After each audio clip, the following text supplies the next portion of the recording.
Assalamualaikum warahmatullahi wabarakatuh. Selamat siang untuk anak-anak ibu sekalian. Kali ini kita akan bertemu dalam video pembelajaran dengan materi yang akan dibahas, yaitu mengidentifikasi ciri teks biografi berdasarkan isinya. Yang sumber belajarnya dapat kita ambil dari buku paket Bahasa Indonesia revisi 2016 kelas 10. Nah, untuk itu mari kita dengarkan video biografi B.J. Habibie berikut ini.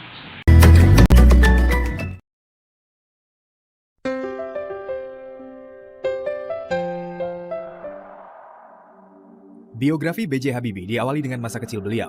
B.J. Habibie lahir di Parepare pada 25 Juni 1936 dengan nama Baharudin Yusuf Habibie. Ayahnya bernama Alwi Abdul Jalil Habibie, adalah seorang ahli pertanian dan berasal dari Gorontalo. Sedangkan sang ibu bernama R.A. Tuti Marini Puspowardoyo, adalah seorang spesialis mata yang berasal dari Yogyakarta.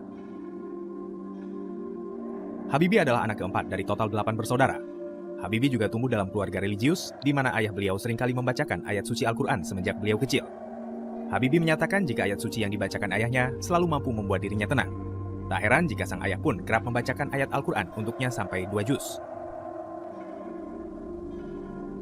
Kebiasaannya sejak kecil yang sering mendengarkan Al-Quran memberikan pengaruh yang positif pada dirinya, sehingga ketika Habibie kecil usia 3 tahun, dirinya sudah mampu membaca Al-Quran dengan lancar. Sejak kecil memang Habibie sudah dikenal sebagai anak yang cerdas. Memasuki usia sekolah, otak Habibie pun kian cerdas. Namun sedihnya dirinya harus ditinggalkan sang ayah ketika usianya masih sangat muda, yaitu 14 tahun. Sang ayah meninggal lantaran serangan jantung. Karena ayahnya selaku kepala keluarga meninggal, maka sang ibulah yang menggantikan peran dan berjuang secara ekstra untuk bisa menanggung biaya hidup seluruh anggota keluarga. Pada akhirnya, sang ibu memutuskan menjual rumah lalu pindah ke Bandung. Habibie muda pun menempuh pendidikannya di SMAK Dago, lalu melanjutkan kuliah di ITB yang saat itu bernama Universitas Indonesia Bandung dengan jurusan Teknik Mesin. Belum selesai kuliahnya di ITB, beliau kemudian mendapatkan beasiswa dari Mendikbud saat itu untuk bisa melanjutkan pendidikannya di Jerman. Di saat pemerintahan Presiden Soekarno saat itu, pemerintah sedang banyak membiayai para anak bangsa untuk bisa bersekolah ke luar negeri agar bisa menimba ilmu di sana. Di antara ratusan pelajar, Habibie saat itu masuk ke rombongan kedua yang khusus dikirim ke negara luar. Di Jerman, Habibie bersekolah di Rhein-Westfalen Aachen Technische Hochschule dengan jurusan teknik penerbangan spesialisasi konstruksi pesawat terbang. Pendidikan Habibie di luar negeri ini bukanlah kursus yang kilat, namun memang pendidikan bertahun-tahun dan disambi dengan bekerja secara praktik. Awalnya, Habibie hanya tertarik untuk membangun pesawat komersial sesuai ide Presiden Soekarno saat itu, yang kemudian memunculkan perusahaan PT PAL dan salah satunya IPTN. Sampai di Jerman, Habibie memang telah bertekad kuat untuk bisa sukses nantinya, karena melihat jerih payah dari sang ibu dalam membiayai pendidikan hingga kehidupannya. Di tahun 55, mahasiswa Indonesia yang sedang belajar di sana diberikan beasiswa penuh, dan di antara teman yang lain, hanya Habibie lah yang punya paspor swasta atau paspor hijau. Di tahun 1960, beliau mampu mendapatkan gelar diploma engineer di Jerman dari Technische Hochschule, dan predikatnya adalah cum laude atau sempurna dengan nilai rata-rata 9,5. Kemudian, beliau pun mendaftarkan diri bekerja di firma Talbot, yang merupakan industri kereta api di Jerman. Saat itu, firma Talbot tersebut sedang butuh wagon dengan volume yang besar. Hal ini lantaran wagon itu akan mengangkut barang ringan dengan volume yang besar. Talbot butuh wagon dengan jumlah 1000 dan mendapati persoalan ini.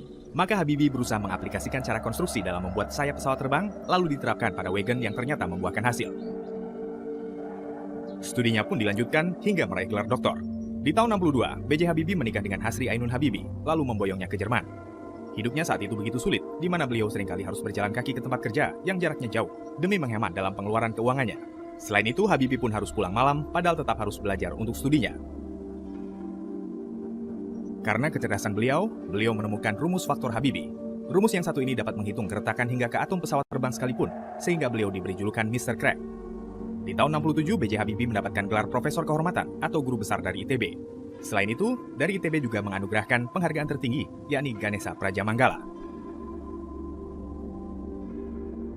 Dengan segala kejeniusan yang dimilikinya, tak heran jika beliau mendapatkan banyak pengakuan dari lembaga kelas internasional. Salah satunya adalah penghargaan yang amat bergengsi, yaitu Edward Warner Award atau Award von Karman, di mana penghargaan ini hampir setara dengan penghargaan hadiah Nobel. Di Indonesia sendiri, Habibie kemudian menjabat sebagai Menteri Negara Ristek atau Kepala BPPT selama 20 tahun dan memimpin perusahaan BUMN industri strategis selama 10 tahun. Tahun 95, beliau berhasil memimpin proyek pembuatan pesawat yang diberi nama N250 Gatot Kaca, di mana menjadi pesawat yang dibuat pertama kali oleh Indonesia. Pesawat yang diciptakannya itu sudah bisa dibilang mampu terbang tanpa oleng berlebihan dengan teknologi canggih dan terdepan kala itu, dan bahkan sudah dipersiapkan untuk bisa 30 tahun ke depan. Untuk melengkapi desain awalnya saja, B.J. Habibie butuh waktu selama 5 tahun. Pesawat ini juga menjadi satu-satunya pesawat turboprop di dunia di mana menggunakan teknologi fly-by-wire. Di bawah komando B.J. Habibie, IPTN berhasil mempekerjakan hingga 16.000 orang. Namun sialnya, ketika IPTN sedang berjaya, justru Presiden Soeharto memerintahkan penutupan IPTN beserta industri strategis lain karena alasan krisis moneter di tahun 96-98. Akhirnya, sebanyak 16.000 karyawan IPTN pun menyebar secara terpaksa ke pabrik pesawat di negara lain demi mencari rizki di wilayah Brasil, Kanada, Eropa, hingga Amerika. Parahnya lagi, justru Indonesia yang membeli pesawat dari negara-negara tersebut. Sungguh disesalkan. Pada tanggal 14 Maret 98, untuk mendampingi Presiden Soeharto, B.J. Habibie diangkat menjadi wakil presiden. Namun, pasca pengunduran Presiden Soeharto pada 21 Mei 98, B.J. Habibie secara otomatis menjadi Presiden Indonesia. Sesibuk apapun beliau, bahkan di masa tersibuknya menjadi presiden periode 98-99, beliau selalu menyempatkan berenang selama 1 jam setiap harinya. Bahkan ketika lebih muda dulu, Pak Habibie bisa berenang sampai 3 jam non-stop. Tidak ada telepon atau apapun saat berenang, ini membuat saya lebih tenang dan peredaran darah saya jadi bagus. Kalau dulu sambil berenang, saya biasanya berpikir tentang masalah yang sedang dihadapi. Setelah selesai, saya akan menuliskan hal-hal yang saya pikirkan tadi. Tapi kalau sekarang, saya biasanya berenang sambil berdoa. Cerita Pak Habibie pada media.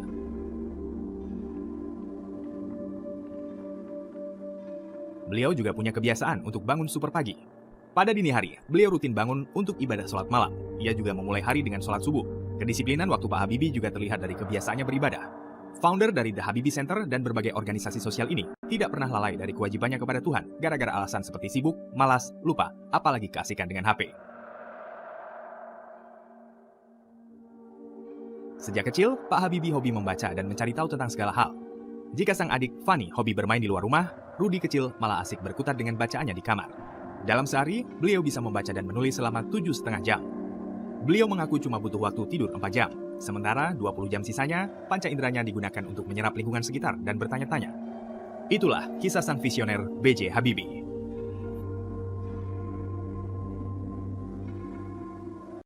Setelah kita dengar bersama video dari biografi B.J. Habibie tersebut, Ibu harap kalian dapat mengidentifikasi hal-hal terkait biografi B.J. Habibie tersebut. Sekian dan terima kasih. Wassalamualaikum warahmatullahi wabarakatuh.